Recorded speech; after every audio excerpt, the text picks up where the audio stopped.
Okay, and we'll start with the Apostle preparing.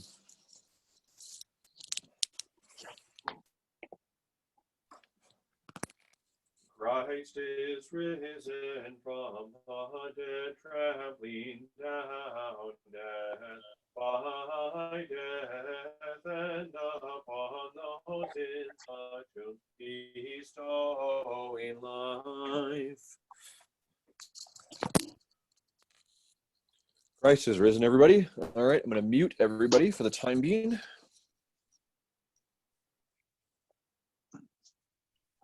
Okay, and it is set up so that you can unmute yourself if you have a question. So that's good.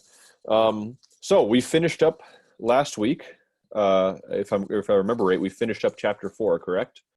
And we chose not to begin chapter 5 yet. So we'll begin that today, and we'll see if we get through the whole thing or not. If you recall, we talked last week about how the first half of this epistle, the chapters 1, 2, and 3, are really the kind of dogmatic section of it, and that's where St. Paul is discussing largely the issues of church and unity, and he's kind of fleshing those things out. And there's a lot of beautiful phrasing in there. There's a lot of very well-known verses. One Lord, one faith, one baptism. Christ is the fullness, or the church is the fullness of Him who fills all in all. And really, we could spend, as we always say, that we could spend weeks and weeks and weeks just on those first three. Especially when you look at it within the context of all of Scripture. I had I had this experience this past week where I was reading a different epistle altogether. I think it was Romans, and some of the things he said there so fit with those first three chapters. I kind of wanted to just take a week off of chapter 5 and just say, let's put that off for a week and just go back to 1 through 3 and further explain and flesh these things out. Because that's kind of how St. Paul is he looks at things from slightly different angles depending on what issues he's dealing with. But I decided, no, we'll just keep going, and we'll keep going through 5 and 6. But maybe at the end we'll circle back. I'm not really sure yet. But there's so much richness. There's just so many great commentaries. I didn't have quite as much time this past week to look through the commentaries, but part of the problem is that once you start, you get so stuck on just one verse or one passage from the Fathers. You just want to keep focusing on that and flesh it out more and more, and you just get really stuck. So again, I think I ended last week by saying my goal here is to get you to really fall in love with the Scriptures and fall more in love with St. Paul and the epistles and kind of how he thinks through things. And so hopefully that's happening. So with that, let's delve into chapter 5 of Ephesians, and we're going to do the same thing we've been doing. We will read the CSB version, read the chapter all the way through, and then we're going to go back and start the chapter and go a few verses at a time with the RSV after that. So, chapter 5. Therefore, be imitators of God as dearly loved children, and walk in love, as Christ also loved us and gave himself for us, a sacrificial and fragrant offering to God. But sexual immorality and any impurity or greed should not even be heard of among you, as is proper for saints. Obscene and foolish talking or crude joking are not suitable, but rather giving thanks. For no one recognizes this. Every sexually immoral or impure or greedy person who is an idolater does not have an inheritance in the kingdom of Christ and of God. Let no one deceive you with empty arguments, for God's wrath is coming on the disobedient because of these things. Therefore, do not become their partners. For you were once darkness, but now you are light in the Lord. Live as children of light, for the fruit of the light consists of all goodness, righteousness, and truth, testing what is pleasing to the Lord. Do not participate in the fruitless works of darkness, but instead expose them. For it is shameful even to mention what is done by them in secret. Everything exposed by the light is made visible, for what makes everything visible is light. Therefore it is said, get up, sleeper, and rise up from the dead, and Christ will shine upon you. Pay careful attention then to how you live, not as unwise people, but as wise, making the most of the time, because the days are evil. So don't be foolish, but understand what the Lord's will is, and don't get drunk with wine, which leads to reckless living, but be filled with the Spirit, leading or speaking to one another in psalms, hymns, and spiritual songs, singing and making music with your heart to the Lord, giving thanks always for everything to God the Father in the name of our Lord Jesus Christ, submitting to one another in the fear of God. Wives, submit to your husbands as to the Lord, because the husband is the head of the wife, as Christ is the head of the church. He is the Savior of the body. Now, as the church submits to Christ, so also wives are to submit to their husbands in everything. Husbands, love your wives, just as Christ loved the church and gave himself for her, to make her holy, cleansing her with the washing of water by the word. He did this to present the church to himself in splendor, without spot or wrinkle, or anything like that, but holy and blameless. In the same way, husbands are to love their wives as their own bodies. He who loves his wife loves himself, for no one ever hates his own flesh, but provides and cares for it, just as Christ does for the church, since we are members of his body. For this reason, a man will leave his father and mother and be joined to his wife, and the two will be one flesh. This mystery is profound, but I am talking about Christ and the church. To sum up, each one of you is to love his wife as himself, and the wife is to respect her husband. Okay, so that's chapter 5. Second to last chapter of the epistle to the Ephesians. So now we'll take the other translation, the RSV, and we'll go just a couple verses at a time. Therefore, be imitators of God as beloved children, and walk in love as Christ loved us and gave himself up for us, a fragrant offering and sacrifice to God. So right here we're seeing a reference to the fact that we were made in the image and likeness of God, but at the fall, what happened? In the fall, the image was stained and we lost the likeness. So the fathers talk about how the Christian life, being sanctified, is really about us cleansing the image of God within us, and then, through that, reattaining the likeness of God. When we reattain the likeness of God, the fathers have a lot of different ideas about this, but essentially it's in living in virtue, because God's very being is adorned constantly with virtue. There's mercy, there's love, there's peace, there's beauty, and essentially this is what we strive for as well. Now, the only way to strive for that is to have him who is all those things dwell inside of us, because we can't have those things apart from God and then say, look, I have your likeness. No, God is the creator of all things, and so in order to regain the likeness of God, we have to be imitators of him to the point that he recognizes himself in us.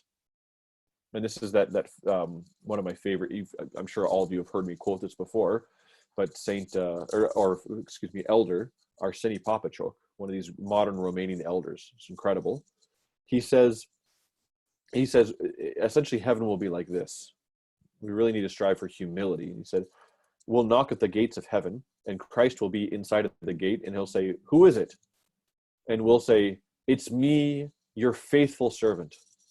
And he'll say, I don't recognize this voice, and I don't know you, so depart. So we knock again, and he says, who is it? And this time we say, it's you, Lord. And he says, I recognize you. And he opens the gate, and we're allowed in. This is salvation for us. Christ needs to see himself in us, and we do that by being imitators of him. Why? Because the image is passed down to children, right?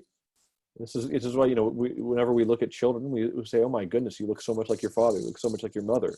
But also in mannerisms and personalities, we see each other, and we see in children the image of their parents.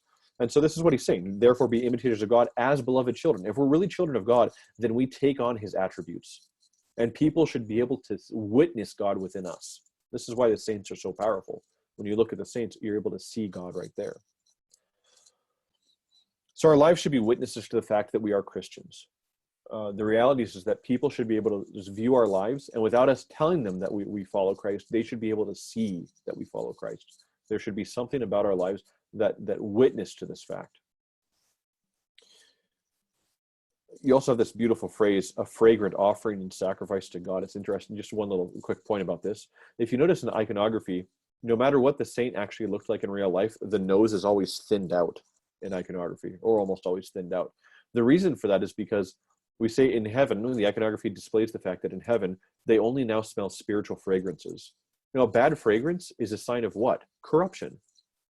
This is how you know, like, I don't know, a rat got into the house and died, because the stench is there, and it's horrible to be around that, and it's potent, and it kind of, it doesn't matter how comfortable the home is. The home is ruined at that point. Like, you want to open the windows and air it out before it's comfortable again, and you can be in there.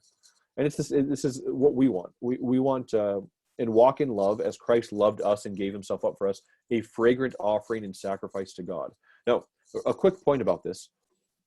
When it says that Christ was a fragrant offering and sacrifice to God, you don't want to read too much into this as if it's a theologically precise statement. I don't want to say it's an imprecise statement, but rather the very thing that Christ did upon the cross, his actions upon the cross, you cannot find one paradigm to fit the entirety of what Christ did for us. The West spent a lot of time trying to figure this out, and so you had people come along who said, well, what Christ did is he sacrificed himself as an offering to the Father, because the Father, when man sins against the Father's honor was injured.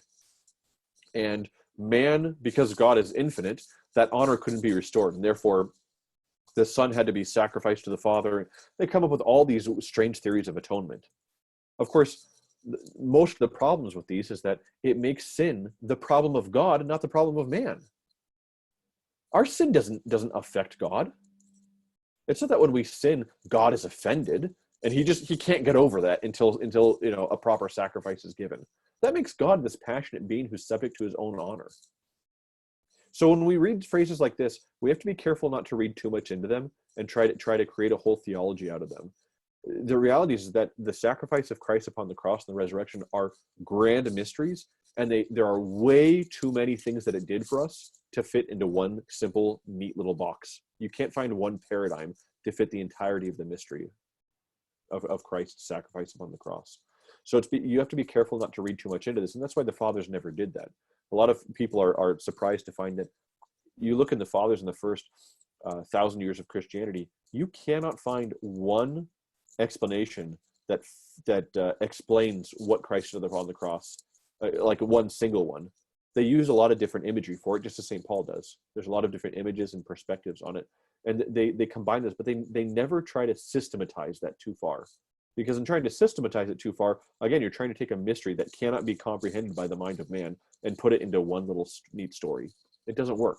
The West started doing that a lot more. So I was listening to this one guy who presented himself as some great original Orthodox theologian. And I think I've mentioned this before, but he had some YouTube videos, and he was talking about this, and he was reading St. Athanasius's On the Incarnation. And in reading that, he took a paragraph, and he was lamenting the fact that St. Athanasius had 4 or 5 different theories of salvation, theories of the atonement, all within that one thing. And he was trying to explain that St. Athanasius was basically like schizophrenic on this, and he had no proper understanding of the atonement. What he didn't understand was, no, actually, St. Athanasius had a much better view of the atonement, because he wasn't trying to just take one paradigm and fit everything into that. How can you take the grand mystery of salvation and fit it into one human sentence? This is a divine mystery that is so grand and great. Now, we do have theologians who talk about it and saints who talk about it, because there are things that are true about it and things that are untrue. Like, for instance, St. Gregory Nazianzus wrote to either St. Gregory of Nyssa or I think it was St. Gregory of Nyssa, who had said something about Christ being sacrificed and given as a ransom to the devil. And St. Gregory Nazianzus wrote to him and said, we have to be careful with this language, because God never owes the devil anything. And so you need to be careful with that language. Okay. So the fathers understood there are boundaries within this, but to try to fit it into one little box, not going to work. It's not going to work. Okay, verse 3. But fornication and all impurity or covetousness must not even be named among you, as is fitting among saints. Let there be no filthiness, nor silly talk. That's the translation for the RSV, not my favorite phrasing. Nor levity, which are not fitting, but instead let there be thanksgiving. So a few things about this. First of all, you notice that St. Paul does talk quite a bit about the issue of sexuality, sexual sins, fornication. One of the reasons for that is that the pagan world was steeped in these things. It's a lot like it is today, where it's so normal for people to be having relations outside of wedlock. A huge issue today is pornography. they would go to plays, and people would be performing sexual acts in the plays. And it was so normalized for people then. St. Paul, in many of his epistles, is constantly reminded the Christians, you are a new creation, you live for something new. Although this was normal for you once, now it's to be rejected to the point where I don't even want you talking about these things. And one of the reasons he doesn't want them talking about that is because he doesn't want people to misunderstand Christianity and think, well, the Christians are just like everybody else. We should be set apart with our purity. And the purity of your heart is expressed in what you talk about and how you say it. So our thoughts themselves must be pure. I want to mention just about that phrase he uses, the RSV uses that phrase, silly talk, which I think is not the best translation. If you go back to the CSB, he says, obscene and foolish talking or crude joking are not suitable, but rather giving thanks. Saint Jerome, you remember in this Bible, there's commentary from the fathers at the bottom, and it's pretty good commentary. So Saint Jerome writes about this. He says this silly talk to which Paul refers occurs not only among those who tell dirty jokes to get a cheap laugh. I like that, a cheap laugh. That's like most of our comedians today, by the way. So it's why comedy is kind of dead today. There was a kind of a golden age of comedy in the 80s and 90s, and then it's all gone downhill because everyone does easy stuff. You curse, you use sexual jokes, and you talk about race and stuff like that. It's all very easy stuff. There's not a lot of people aren't very clever anymore. It's hard to find good comedy, but that's an expression of our society, what we find funny.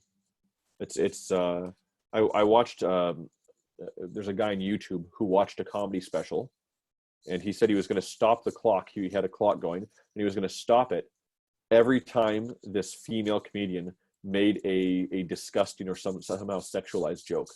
And he wanted to see if they could ever get more than 2 minutes. They never even made it to 2 minutes. I mean, it was usually like 15, 30 seconds. But a millionaire. I mean, thousands and thousands of people pay to see these shows. So that's a big sign of the times for us. So the silly talk to which Paul refers, again, this is St. Jerome, occurs not only among those who tell dirty jokes to get a cheap laugh. He's also referring to those who put on frivolous airs and to those who manipulate whoever they're trying to please. There is another kind of silly talk that occurs among those reckoned to be intellectuals of the age who, when disputed on matters of natural science, how much is this today, imagine that they have fully comprehended the sands of the shore, the drops of the ocean, the extent of heavens, and the minuteness of earth. Note that levity follows silly talk. The intent here is to speak of frivolous and inappropriate stories.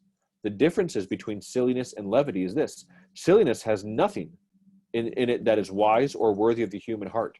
Levity devolves from a clever mind and deliberately seeks out certain words, be they witty, vulgar, obscene, or facetious, in a jocularity, the sole aim of which is to get a laugh or impress others. Pretty awesome commentary that kind of really fleshes out those words and tells us what we need to be careful of. We have to be very careful about how we speak. Okay, let's continue with verse 5. Be sure of this, that no fornicator or impure man, or one who is covetous, that is an idolater, has any inheritance in the kingdom of Christ and of God. Let no one deceive you with empty words, for it is because of these things that the wrath of God comes upon the sons of disobedience. So again, he continues on with this fact that the pagans, and most of the Ephesians were Gentile converts to the faith. The pagans were a very licentious people, very, very sexually promiscuous, and sexual purity was a very new concept to them. So it was something that he was constantly reminding them of. You notice also this incredible thing where he says, or one, he then, right after impurity, he goes to covetousness. And he compares it to what? To idolatry. So why go from sexual impurity to covetousness? Because both are absolutely focused upon the pleasures of this life. That's what greed essentially is. And then he compares greed to idolatry. So why is it compared to idolatry? Because we do. We make idols. We end up worshiping the things of this world, especially money. I made I think it was in my homily on Sunday. that I mentioned, that I had a priest once explain that worship, defining worship, worship is to become. Oh, this was from Saturday night. Sorry. So Saturday, my homily on Saturday night. Worship is to seek to become like the object of your worship. To seek to become. So in other words, to be defined by the object of your worship. I gave the example of modern day pop stars. So I used the example of Taylor Swift. Okay, some people like to listen to Taylor Swift's music. I don't know why, but they do. But it ends there. They enjoy the music and they leave it at that. However, you go to some like teenage girl's room and it's absolutely covered in posters. She listens to music all the time. She gets a haircut like Taylor Swift. She dresses like Taylor Swift. She watches videos of her and tries to talk like Taylor Swift. This has moved from admiration or entertainment to worship, because the person has now hit the point of trying to become like Taylor Swift. And we could use any celebrity for that, or even a sports star for this. We have to be really cautious about this, but it's not just people. You see people who have a lot of money, who are really wealthy. What happens when they lose what their life is built around? So let's go back and take like a sports star. Let's take like a basketball figure, and let's say they get an injury and they can't play basketball anymore. And a lot of times you hear this interesting phrase, "I don't know who I am without basketball." And we could say that about a lot of things. I don't know who I am without blank. So you take somebody who's really wealthy. If they say, "I don't know who I am without my wealth," that means your wealth has come to define you, and you've essentially. So you're not a person who happens to be wealthy. You are defined as a wealthy person, which means you've become your wealth. And that means you've worshiped it. You've worshiped your own wealth. And so proper worship helps to seek to transform us. And improper worship improperly transforms. It actually deforms us if we understand this properly. It actually tears us apart from the true image of what we're supposed to be. So covetousness, greed, wanting the things of this world is compared to idolatry, because that's essentially what we're doing. We're making a god of that, and we're trying to seek to become the very thing that we worship, which is money or things. I love this phrase too. Let no one deceive you with empty words. Let no one deceive. Okay, right there, we should ask this question, because there seems to be a contradiction. If the words are empty, how are they deceptive? Shouldn't they be recognized as empty? And yet, look at today. How many empty words are deceiving everybody around us? It's one of my favorite examples. I like to talk about these kids movies, because you see there's some underlying themes that children's shows and movies are trying to teach them. My daughter liked to watch this show. I don't even remember the name of it, but it seemed nice and innocent, sweet. It was one of these cartoons about this little girl and acting like a princess and all this different stuff. But I noticed that in most of the episodes, this young girl was somehow learning a form of compassion or understanding of things around her that no one else did, including her own parents and adults. And so the underlying message, without being explicit about it, was be compassionate, and you know more than everybody around you. You're more compassionate. You're better. This is a terrible message for kids. She watched another one that I also told her not to watch anymore, where they did this whole song about how this girl was trying to learn how to ice skate. And at the end, she did this song about how she was so frustrated with everyone telling her how to skate. She just wanted to have fun. And it was a song about how all that's important is just go and have fun and do things your way. You don't need to listen to anybody else's advice, which is terrible advice. If you flesh it out, you sit there and go, wait a minute, this is actually really bad advice. But because they put it to an upbeat song, and now the girl's happy, whereas before she was getting frustrated, well, suddenly it seems like a good thing. These are pretty empty pieces of advice. Just be yourself, What's some of my favorite ones? What's one we see in most movies all the time is, just if you believe in yourself, you can do anything. I'm sorry, that's not true at all. If you want to meet the most uncoordinated person in the world, you're looking at him right now. There is no way, no matter how much I practiced, I would ever be a star basketball player. And if I sat in my room for the next year and believed in myself, it wouldn't help a darn thing. I would still be uncoordinated and wouldn't be able to dribble the ball very well, and would, never hit the rim. That's just the way it is. There are some people who don't have the voice to be a good singer, and yet you see on these television shows like what it's like American Idol or America's Got Talent. It's so funny to me. People walk out and they sing beautifully, and they say, well, what got you here today? I know this has been my dream. It's my favorite when they say that. They say this has been my dream my whole life, but they're saying that like on the second season. The show's only been on for one season. How could this have been a dream your whole life? How did you know this was going to happen? But I've been dreaming about this my whole life. And you know what? If you just believe in yourself, you can do anything. And everyone goes, yay! And then the next singer comes up and they're terrible, and everyone's just rolling their eyes and they're laughing at them and just making fun of. Well, wait a minute. This guy clearly believes in himself just as much as the one before. So deep down, we don't really believe these things, but we hear them and we start applauding them. And life is just full of platitudes. So to take this to a little bit more depth than what I'm saying right now, one of the things put it back there. One of the things I started reading recently was I wanted to read not the abridged version, but the full version of the Gulag Archipelago. And the full version is 3 large volumes. It's going to take me a while to get through it.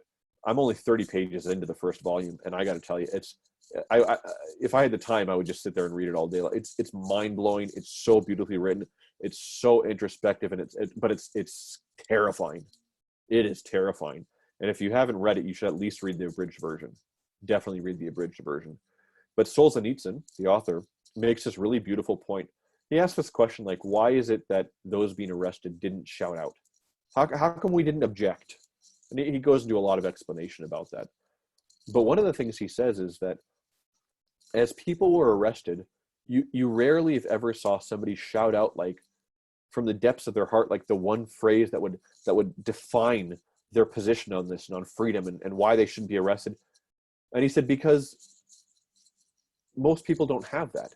He said only revolutionaries can say everything in 1 or 2 sentences. This is one of the things I say a lot is I absolutely reject bumper sticker Christianity. If your theology can fit into a bumper sticker, there's a problem with your theology. Our theology must have more depth, and our worldview has to have more depth than we can just fit in 1 or 2 sentences. So when St. Paul says this, getting back to this, let no one deceive you with empty words, we have to really watch out for this. We see this all around us today. As an example, every single year, there's a gay pride parade that happens literally 1 block from the church. And what's the big sign we always see every year? What's those 2 words? Those 2 supposedly powerful, deep words? Love wins. But when you step back and go, what do we mean by this? When you say love, how do you define it? What is winning at this point? And you actually flesh it out, you realize, pretty empty words. Pretty empty words. But people are deceived. Why? Because it automatically applies to the emotions in them. It applies first and foremost to the emotions in them. And a lot of times we can't logically explain why something is right or wrong.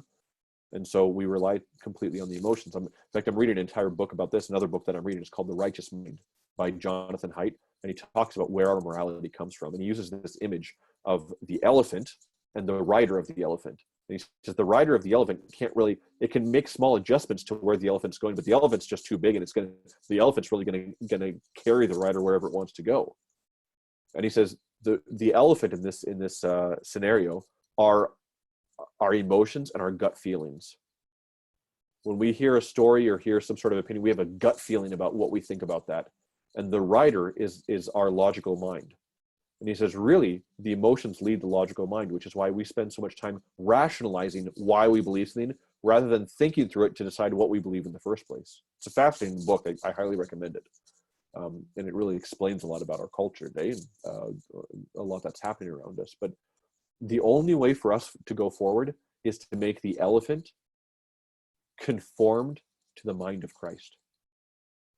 We want to make sure that our gut feelings are informed by a certain phronema, a mindset that has been formed by the church and by Christ. And the only way to do that is to live the life of the church over the course of years.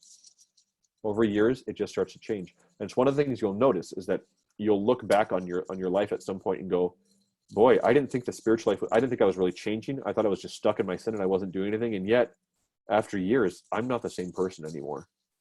I'm just not the same person. So we're going to talk more about that in a second.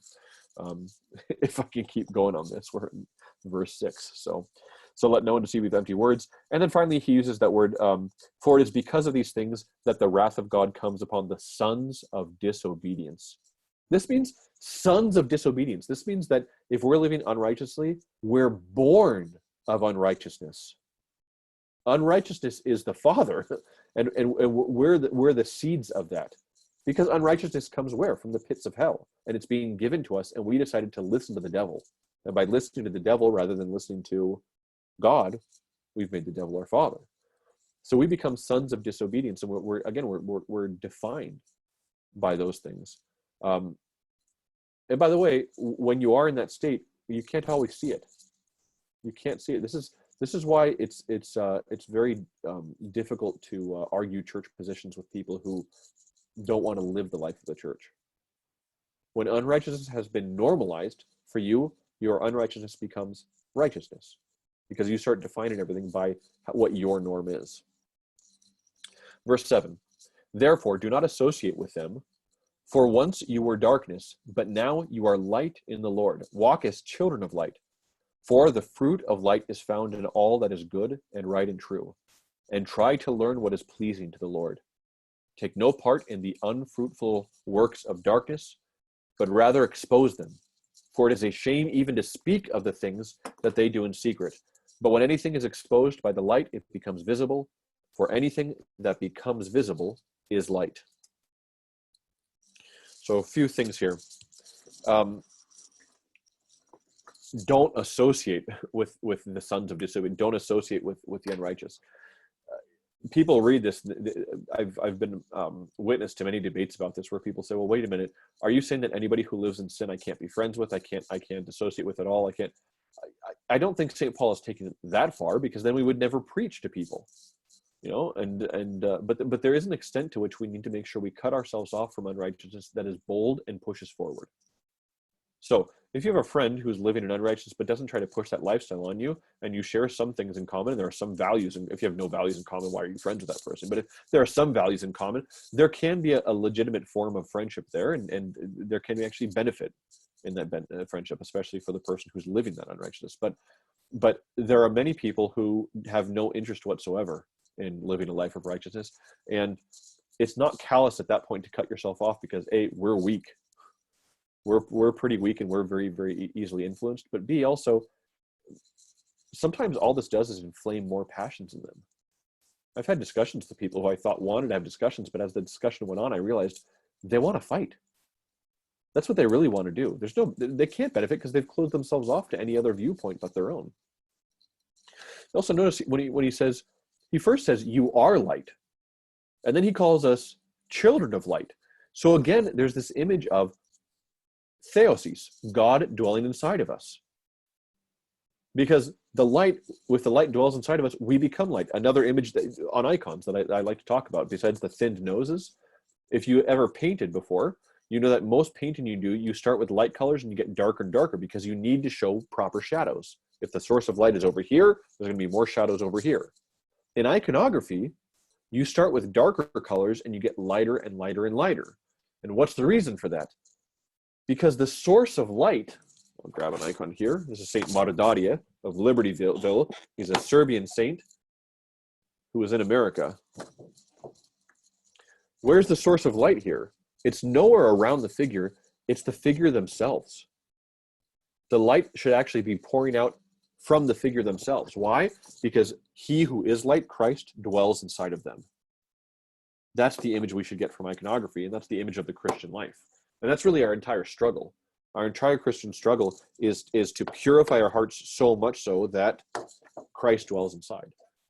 Is our attempts at purifying ourselves, really we're seeking God to purify us, is that what saves us? No. It's Christ dwelling inside of us. But if Christ doesn't dwell inside of us, it doesn't matter how much we believe in him. When the devil looks at us, he won't see he who has conquered death inside of us. And so we'll say, okay, death can conquer you, because the conqueror of death doesn't reside inside of you. Again, back to Father Arseny Papachok, and who's there? It is you, Lord. That's what we want to be able to say.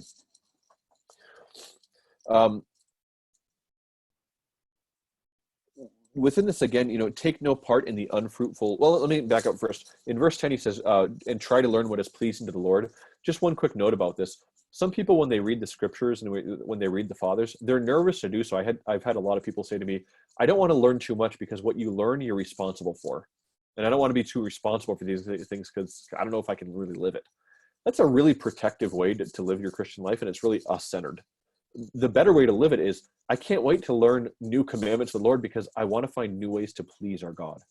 I want to find new ways to please my Lord. That's a spiritual life led by love, which is important to live. So when he says, take no part in the unfruitful works of darkness, but instead expose them, he's saying, let the light expose them. In other words, our life of righteousness should expose them first and foremost, which means you're not going to show your light through argumentation. Now, we talked a lot about how St. Paul spent his time in Ephesus. And if you remember right, when he first got there, where did he spend his time during the day? In the temple. And what was he doing? Debating with the Jews. However, in trying to convince them and reveal the light to them, when they showed themselves to be too hardened to listen, he then excused himself from that, left and rented his own room at the philosopher's school to teach the people who actually wanted to learn. This is a good lesson for us. So yet another, I read about 3 or 4 books at the same time. So I'm also reading the life of St. Macarius of Optina. And in it, he talks about the futility and uselessness of arguing with people. His approach was so humble, so incredibly humble. If somebody came to him supposedly for advice and they didn't like the advice, they started to argue with him, his response was simply to say, you're more educated than I am, maybe you're right, and leave it. Now, for those who had a little bit of humility, they would go, ooh, that one kind of hurt. I came to him for advice and now he's not even giving me any. Clearly, I overstepped my line. But for those who had pride, they weren't going to be convinced anyway. And so they'd walk away feeling emboldened in their pride and just go. But he would not engage in arguments. He just simply would leave it. This is something, during this time of quarantine, I've had quite a few people, not a whole lot, but I've had some people, some part of the parish, most not, who have sent me emails, but the spirit of the email is already so angry and it's so sure of its position. A lot of times I just don't respond because there's no point in arguing with somebody who's already convinced. If you want me to email you back and say, oh, you're right, everything you say is absolutely right, and you understand this stuff better than me, I guess I could imitate St. Macarius and do that, but the reality is that you don't really want a discussion. And most people today don't really want a discussion, which is why, again, you've heard me say this. If somebody asks you a question about the faith, before saying anything else, your first response should be, do you really want to know? Do you really want to know? Oh my goodness, you guys have these icons everywhere. You guys kiss them. And why do you do that? Well, do you really want to know? Why? Because that lets their guard down. Whereas initially they're ready for a fight. Then you ask them, well, wait, are you asking because you want to understand? And if they say, a lot of times that will disarm them right there, and you'll see their face change. So, how can you worship these icons, don't you? Well, do you really want to understand how we view this? I guess, yeah. Explain it to me. And it disarms them a little bit. Too many people ask questions because they want to get into a fight. There's no use in it. Don't fight with them. Just live a righteous life. If they want to see it, they want to see it. If they don't, they don't. It's the best thing you can do. Along with that, I just want to say one of the things I enjoy doing is I like watching debates between atheists and Christians. But most of these debates are between evangelicals and the atheists. And I've said this before. I end up usually agreeing more with the atheist than with the Christian. It's not because I think the atheist's arguments are necessarily right, but because the Christian is looking at the perspective of God and man's relationship with him in a way that I don't recognize. It has nothing to do with the way the saints have viewed God and their relationship with him. And if I were ever to debate an atheist, one of my first arguments, I think one of the best arguments you can give, is to simply show them the light. And how do you do that in Orthodoxy? Well, think about any other area of study. An example I've been using a lot lately is, let's say you wanted to go to medical school and you wanted to become a brain surgeon. It's tough. This is tough work. And you have a choice between 2 schools. You have a school that has produced some of the most famous and innovative surgeons the world has ever seen. brain surgeons who have written ground-breaking articles and have had success rates that are just off the charts. And in the other school, the graduates are known for being sued for malpractice and losing their medical license. And that's what really defines them. Which school do you want to go to? Obviously, you want to go to the first school. This is how we ought to look at philosophy and religion. We should say, okay, show me your success stories. If I do what you say I should do, what will be the result? And what's our results? Right back there. The saints. So my typical argument to atheists is, at any age in the church, you can find people who display what the results of living this faith are. Is it true? Ask them. Look at their lives. When Christ promised that they would be able to do even greater things than he, do we have miracle workers back there? Yes, we have miracle workers. Do we have people who are clairvoyant and would know your name and your problem before you open your mouth? Absolutely. Do we have people who floated while they prayed? Absolutely. Do we have people who mastered the purity of their hearts so they had such humility and love that nothing you could say or do would ever shake them? In fact, they would glorify God just being persecuted and being martyred. Do we have people like that who had that peace within their heart? Yes, we do. And if the atheist said, well, yeah, these are just fairy tales from years ago, you could say, let's talk about some of the ones I have back here. You know, Elder Paisio Olaru, he died in 1990. Joseph the Hesychist, 1959. And we could look to like St. Nikolai Velimirovich, who I believe died in the 1950s. St. Porphyrios died in 1991. St. John of San Francisco, 1966. Elder Cleopa, 1998. 1994 for St. Paisios. There are people alive who knew these people. And there is nobody who has ever come out and said, this is all a big scam and these people weren't like this at all. Everybody who met these people say, this is what they were like. And I want to be like them because they were true human beings. What it means to be human, they can show us. They show us just how far off we really are and how abnormal our lives have become. That's, I think, the best argument we can offer. You have to disprove the results of Christianity to show that the process is wrong and that the beliefs are wrong. But if you can show that the results are actually positive and miraculous, that's a stronger argument, I think. Unfortunately, most of the evangelicals don't have any concept of saints, and I've even heard some say that there are no miracles anymore, that the Bible was the last miracle. What a terrible thing to tell people.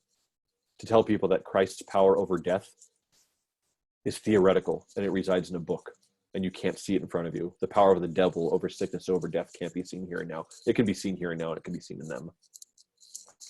Okay, let's go to verse 14. Therefore it is said, awake, O sleeper, and arise from the dead, and Christ shall give you light. Just a quick little note about this. Notice that the descriptives for unrighteousness are sleep and death. And I love that. I love especially sleep. Why? Because in order to live a life of righteousness, you need to be awakened in it. And this is true of us even. Sometimes we kind of fall away from prayer and we stop going to church so much and we stop fasting. And what happens? We need to be jolted awake. We need to be jolted. So in order to avoid that, you need to make sure you have a consistent spiritual life. And who's going to jolt us the best? Again, the saints. So read their lives and their writings. We need to be constantly doing that and reading the scriptures, of course. That will keep us from falling asleep at the wheel. It'll keep us awake. It's like, when you're tired at the wheel and then you have a little caffeine or you have one of those little 5-hour energies and you roll down the window with cold air and you're okay. You can maintain. And eventually you kind of wake up again.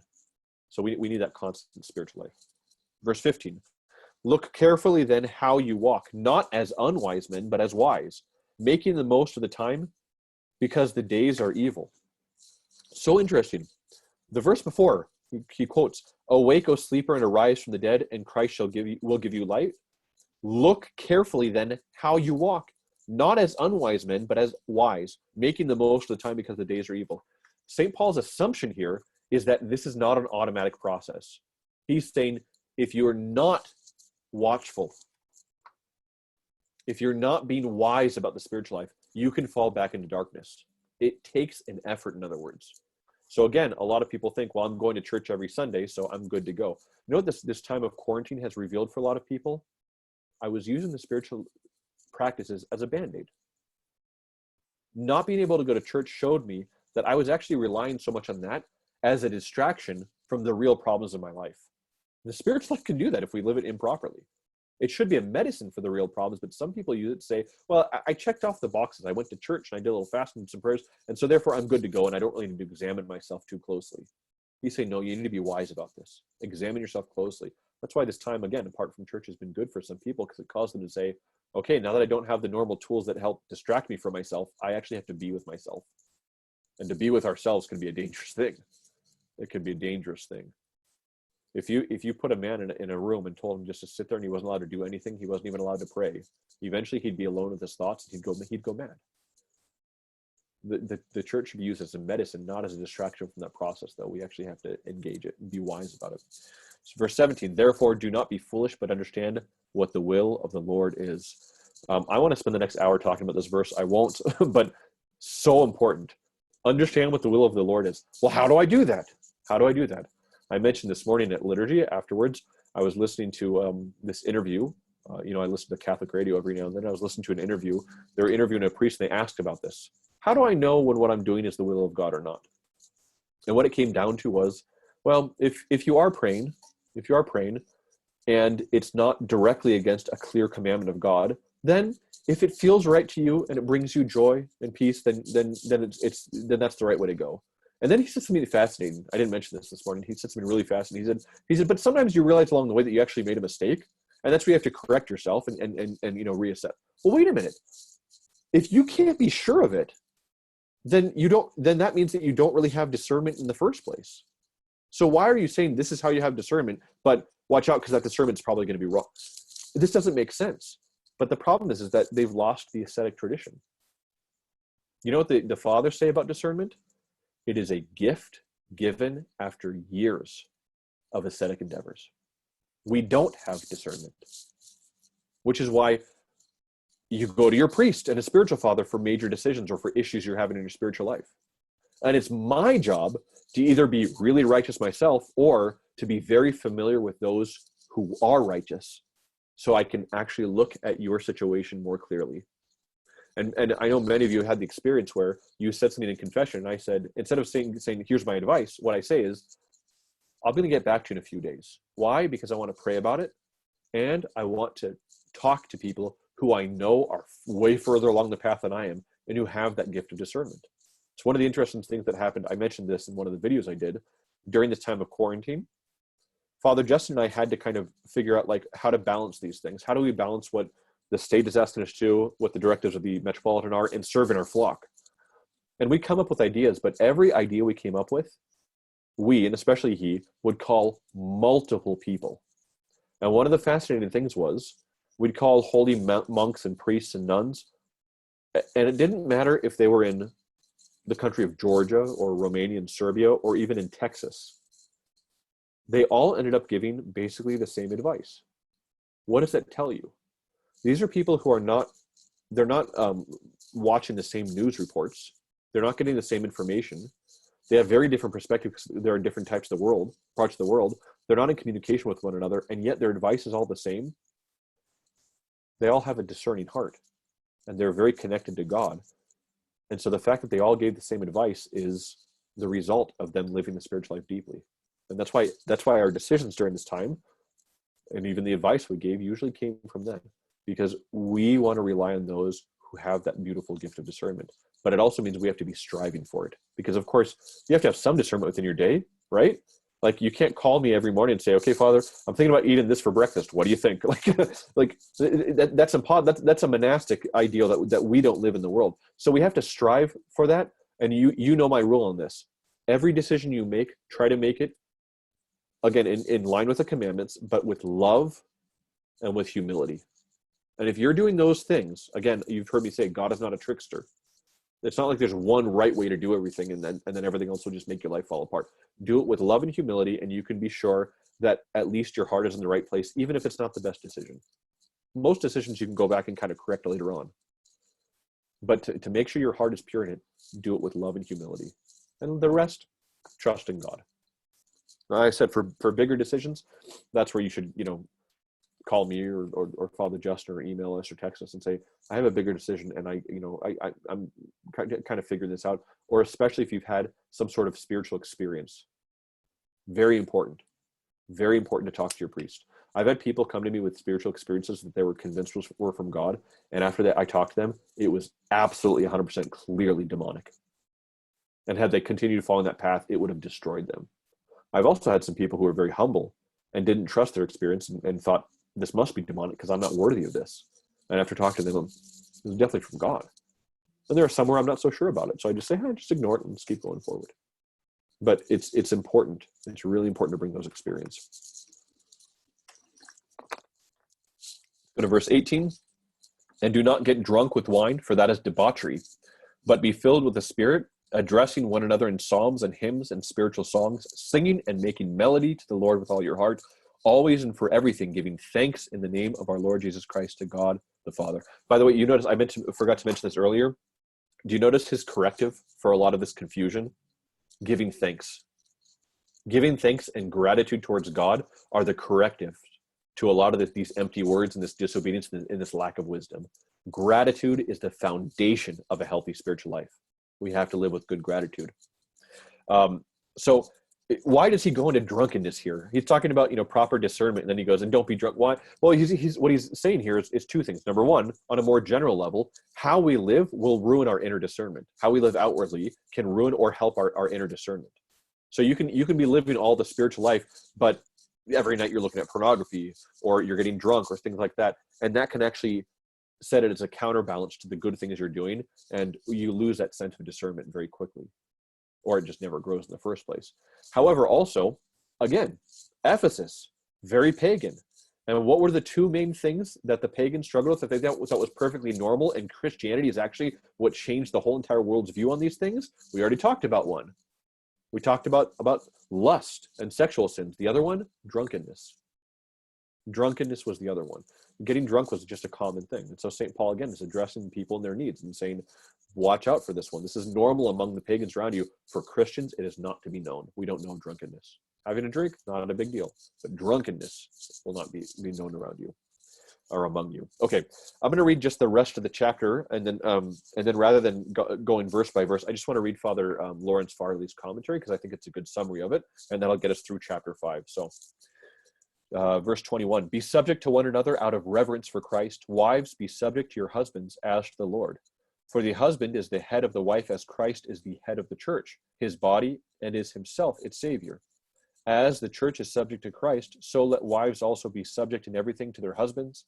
Husbands, love your wives, as Christ loved the church and gave himself up for her, that he might sanctify her, having cleansed her by the washing of water with the word, that he might present the church to himself in splendor, without spot or wrinkle or any such thing, that she might be holy and without blemish. Even so, husbands should love their wives as their own bodies. He who loves his wife loves himself. For no man ever hates his own flesh, but nourishes and cherishes it, as Christ does the church, because we are members of his body. For this reason, a man shall leave his father and mother and be joined to his wife, and the two shall become one flesh. This mystery is a profound one, and I am saying that it refers to Christ and the church. However, let each one of you love his wife as himself, and let the wife see that she respects her husband. You notice for St. Paul here, equality, we talked about this, does not equal sameness. There's a proper order even to the household. So Father Lawrence has just a 3-page summary on this that I think was pretty good. St. Paul mentioned how our relationship with the Lord changes and colors all of our relationships with one another. He now begins to detail how this works, talking about wives and husbands, children and fathers, slaves and their masters. St. Paul's discussion of the relationship between husbands and wives is governed by his understanding of marriage as a great mystery. That is, the original union of Adam with Eve, which is the beginning and fount of all marriage, contains a significance not originally seen. A mysterion, or mystery, we recall, is something whose meaning was long hidden but is now revealed to the initiated. So not something that we can't understand, it's something that was hidden but is now revealed to us. What was not seen until now is how marriage points to and finds its fulfillment in Christ and the church. To the initiated Christians, we see how the intimate union of husband and wife, the reality of there being one flesh and one organism, prophesies the new reality of the church being one flesh and one body with Christ. The two realities of husband and wife and Christ and church are related as type and antitype, as prophecy and fulfillment. Indeed, there is a kind of mutuality and interchangeability in these two realities, and it is difficult to say which is the type and which is the antitype. For one might say that the divine love for mankind is the original, and our human, married love is the derivation, that the love of Christ for his church is the original, and that marriage is the pale reflection of this. What is certain is that there is a one-to-one correspondence between the two, so that the relations between husbands and wives should reflect the love of Christ and his church. Really beautiful phraseology there. Thus, wives should submit to their husbands as the church submits to Christ. As Christ is the head and savior of his body, in the church, so the husband is the head of the wife. Husbands must love their wives as Christ also loved the church and died for her. So this is a common homily you'll hear at Orthodox weddings, where yes, the wife needs to submit to her husband. We mean that quite literally. You need to be obedient to your husband. But what type of husband are you obedient to? One who loves you as Christ loves the church. In other words, one who will die for you, who will sacrifice himself out of love for you and shed blood for you. That's a proper husband. That's a proper man. By the way, that's I was talking to somebody yesterday. There's a movie that came out fairly recently that I really liked. And it's not a typical movie I'd like. It's kind of a horror sci-fi, which I would normally hate, but that's not really the point of the movie. It's called A Quiet Place. And if you haven't seen it, I really recommend it. And one of the great things about it is it comes from a very kind of secularist leftist couple in Hollywood. John Krasinski and his wife, I think Emily Blunt is the wife. But the movie is pro-prayer, pro-family, and very much pro-man. It shows what a true man is. I had some of the men in the parish watch it, and they all loved it. Awesome movie, A Quiet Place. And as the church is Christ's body, so in a sense, the wife is one body with her husband. For St. Paul says, quoting Genesis 2:24, the two shall become one flesh. Thus, the husband must love his wife as he loves his own body, nurturing and cherishing her. Christ does this with his body, the church, and so the husband must do the same thing with his body, the wife. This should be no difficult thing, St. Paul says, for no one ever hated his own flesh. There is no doubt that it is a challenging thing to live out such a great mystery. No wonder holy matrimony is counted one of the sacramental mysteries of the church, and that the liturgical crowns with which the bride and groom are crowned in the wedding service are considered crowns of martyrdom as well as crowns of glory and honor. Why? You have to die to yourself to love the other. But what does it actually mean to try and live this mystery out in daily married life? In St. Paul's summary of his teaching here, in verse 33, the wife is called to fear her husband, that is, to respect him and submit to him. It's a dirty word today, submit. It is all too easy to interpret this submission as the degrading, cringing submission given to a tyrant. Indeed, in the world where authority is so often misused, submission is all too often a degrading thing forced upon the vanquished. But in the kingdom, authority is something different. It is a form of service. The Lord has forbidden us this other worldly type of authority and submission. He said, you know that rulers of the Gentiles lord it over them, and their great men exercise authority over them. It shall not be so among you. But whoever would be great among you must be your servant. From Matthew 20. Again, on the night on which he was betrayed, he laid aside his garments, girded himself with a towel, and knelt down to wash his disciples' feet as a lasting lesson for them. Which, by the way, was a degrading thing for a servant to do. That was a very lowly task to wash the feet of your master. So that was a shocking thing for Christ to do. He said, "If I then, your Lord and teacher, have washed your feet, you also ought to wash one another's feet. For I have given you an example." From John 13. In all this, he showed us that in the church, authority is given to serve, and submission is the glad and voluntary acceptance of this service. Submission does not involve a loss of dignity, nor imply any essential inequality, for Christ submits to the Father, his head, even though he is eternally co-equal with the Father and one in essence with him. The wife is therefore called to submit to her husband in that she follows his godly lead, accepting his service, responsibility, and spiritual oversight for herself and the family. The husband is called to love his wife as himself. That is, he is to serve her as Christ serves the church. Likewise, the task of the wife, the husband, like the task of the wife, the husband's role is very challenging. As Christ delivered himself up and died for his bride, so to be the savior of the body, so the husband must die for his wife crucifying his own will and desires in order to serve her. For Christ gives him the pattern and paradigm. He died on the cross to sanctify the church, having cleansed us in holy baptism by the washing of the water and the word of the gospel applied through the baptismal invocation of the Holy Trinity. This sanctified us, setting us apart from the world as his own bride, so that on the last day he might present to himself the church in all glory, having no stain or wrinkle, but entirely holy and blameless. Behold the love of Christ for his bride. He does all things necessary for her eternal joy and salvation. He truly is the Savior of the body, dying for the glory of his beloved. This is the pattern and example given to the husband, to love his wife like this, as Christ loved the church. Really great summary. I think you'll agree, but really, really beautiful summary of that teaching. Is the husband really the one who's going to make the main decisions in the household? Ultimately, he will, but that also means the responsibility is on him. And he has to take that responsibility properly, not bitterly, not angrily when things don't work out. He humbly takes responsibility when things don't go well, and he needs to sacrifice himself to correct things. That's a proper role of a husband. And by the way, that's what makes for a happy wife. You know what makes for a happy wife is when she sees that her husband loves her so much that he will sacrifice himself for her to the point of discomfort and pain. And that's what a woman really wants, is that type of love. Okay, finally, I'm sorry to read so much, but I do want to read Archbishop Averky's commentary also on this. And it's a little bit lengthy, but not too bad. But again, he just offers such a nice summary of these things.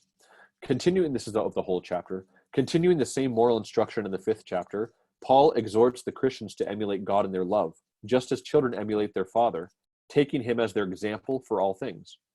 As an inducement to live a moral life, Paul reminds the Ephesians that sinners will be denied the kingdom of God. This is a true warning for us. Paul especially warns them against sexual sins and drunkenness, as well as all uncleanness or covetousness. Instead, Christians should walk as children of light, finding out what is acceptable to the Lord. The state of an inveterate sinner is similar to a deep sleep. But even he can wake up from the sleep of sin. And to him, the apostle calls out, "Awake, you who sleep, arise from the dead, and Christ will give you light." Some commentators believe that these words are a paraphrase and an allusion of Isaiah 61 and 26:9-19. Arise, shine, for your light has come. Your dead shall live together with my dead body. They shall arise. Paul then continues teaching that this temporary life is given to us to prepare for eternity. Keeping in mind the great number of sinful temptations that surround us in this life, St. Paul exhorts the Ephesians, "See then that you walk circumspectly, not as fools, but as wise." We have to be careful in the spiritual life, wise, redeeming the time because the days are evil. In other words, we are not to waste our precious time, but to use it to prepare ourselves for eternity. For this, first of all, we must not be unwise, but understand what the will of the Lord is. Paul especially warns against drunkenness, saying that it leads to dissipation. Instead of physical pleasures, Christians must seek spiritual joys, being filled with what? The Spirit, and speaking to one another in psalms and hymns and spiritual songs, singing and making melody in your hearts to the Lord. The second half of chapter 5 is dedicated to instructions concerning married life. The apostle imagines the marital union as a symbol of the mystical union of the Lord Jesus Christ with his church. For this reason, verses 20-33 in this epistle reading are read for the wedding service. The apostle Paul requires that husbands have self-rejecting love for their wives. I love that phrase, self-rejecting. While he requires wives to be submissive to their husbands. Wives, submit to your husbands as to the Lord. Paul explains why this must be so. For the husband is the head of the wife, so also Christ is the head of the church. Therefore, just as the church is subject to Christ, so that the wives be subject to their husbands in everything. That is, in everything good. This also makes it clear that the submission of the wife is not a state of slavery or even something compelled, but as to the Lord, that is sincere and heartfelt, founded on love. The husband's headship in a Christian marriage must be understood only as a state of precedence, something that is inevitable in any society or union consisting of more than one person. There needs to be a head. However, it is not lordship over the wife. The husband is the natural head of the family because the weight of the family's responsibilities lies in the husband, not the wife, because of the relative gentleness of her nature and her relative physical weakness. Husbands, love your wives just as Christ also loved the church and gave himself for her. Consequently, the love between husband and wife must primarily be spiritual, not physical, for it has a concrete moral purpose, that he might sanctify and cleanse her with the washing of water by the word, that he might present her to himself as a glorious church, but that she should be holy and without blemish. Just as Christ, through the laver of baptism, purifies all who enter the church from sin, so a husband must strive for the moral purity and salvation of the soul of his wife. At the same time, the husband must express his love in his care for his wife as though she were his own body, to nourish and cherish her, just as the Lord does the church. Again, this stresses the need for spiritual love between husband and wife. The husband must look at the wife not as a tool for the slaking of his physical passion, but as a part of himself. In connection with this, Paul reminds the Ephesians of the biblical basis for such love. Therefore, a man shall leave his wife and mother, leave his father and mother, and be joined to his wife, and they shall become one flesh. With these words, Paul desires to inspire Christians to maintain strong marital bonds and to show how unnatural and repugnant to God are all disagreements between spouses, not to mention divorce.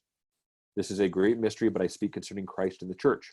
St. John Chrysostom offers the best interpretation of these words. For indeed, in very deed, a mystery it is, yea, a great mystery, that a man should leave that one that gave him being, the one that begat him, and that brought him up, and her that travailed with him and had sorrow, those that have bestowed upon him so many and great benefits, those with whom he has been in familiar intercourse, and be joined to one who was never even seen by him, and who has nothing in common with him, and should honor her before all others. A great mystery indeed, and one that contains some hidden wisdom. He goes on just a little bit more from there, but you can see that if he hasn't even seen her, arranged marriages were not uncommon in Christian countries, and even to this day they happen. How is it that they work out? Because they have a common viewpoint for life. They have a common worldview and purpose. So the husband is able to love this wife perfectly because he knows that through this he will be saved and he will sanctify her. This also is, by the way, one thing that a lot of priests don't talk about. We need to talk about. People say you shouldn't talk about sexual relations in the church because that's not the place for it. No, that's exactly the place that we should learn about these things. And there's an elder, and I forget it's from Georgia or Bulgaria or even Greece maybe, but he talks about how when a man and a wife are in bed together, that there's a proper and improper way to do this. We don't go into craziness. We don't go into this. I mean, there's this whole sexual world today of using different toys and different positions, all this crazy. We don't do that. We do not do those things, period. There's a proper manner for those relationships that God has ordained. We don't go outside of that. And this elder talked about how it's even important that a man and a wife be facing each other. He says, only in the animal world do they not face each other. He goes, but with man, it's different because there needs to be, rather than doing something to someone, you're doing something with someone. People are different, and therefore there's a high standard even for sexual relationships with us. And it's something we don't talk enough about, honestly. We don't talk enough about that. There's proper relationships, even for married couples. For married couples, it doesn't mean you're married and therefore anything goes. It's not the way we live. Because even those relations need to be, in a sense, sanctified and pure. And therefore, we do them in the way God ordained for us. So, okay, that we went a little bit long, but not too bad compared to when we started. So that is chapter 5. Again, a rich chapter, just so much we could talk about. Next week, we're going to go to chapter 6, which is not too long. And then we'll actually finish out Ephesians for us. I don't know if we're going to have another week after that of kind of a wrap up with some other things. We may just end there. But before we head out, any questions, you can type them or you just unmute yourself and you can ask them. And I'll see if I can answer them or make up an answer for you. You'll have to discern whether it's a good answer or one that I just made up on the spot. Anything? I'm going to give you 5 seconds. 4, 3, 2, 1. Then we shall be silent. All right, let's chant the Apostolic Prayer one more time.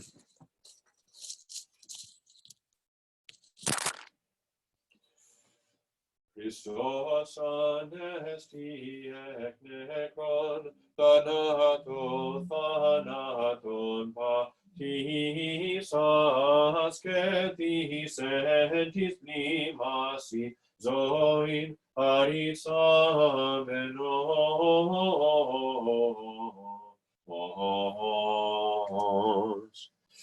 Christ is risen. Thank you so much, everybody. And we will see you at the next service. Bye-bye. Truly, His